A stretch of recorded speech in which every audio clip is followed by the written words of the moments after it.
data from MODIS, let me start the circulation or the rotation of the Earth. I feel like God. So now what we're doing is we're looking at images which are formed by polar orbiting meteorological satellites. And these satellites go around the poles. So as the satellite goes over the pole, the Earth rotates. And the orbital period is about 100 minutes.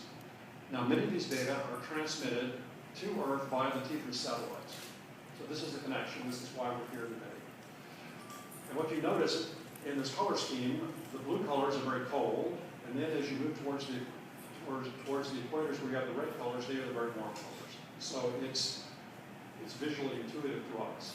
Blue is cold, red is hot, and then you see the gradient in between. So what you're seeing is how the sea surface temperatures vary over the course of 2 years of MODIS data as the Earth spins around like this. And you'll notice it's very cold at the poles. This is because they are very far away from the sun.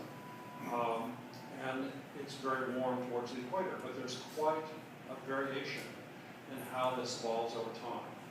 And for example, if we were to study El Nino Southern Oscillation, sea surface temperature data are very important to understand El Nino, which is a major driver of our climate system.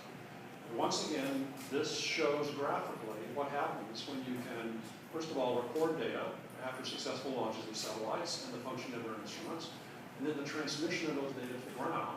Then scientists like myself on the back end of all this can use them to understand some of the energetics of the planet in terms of temperature or primary production in the carbon cycle.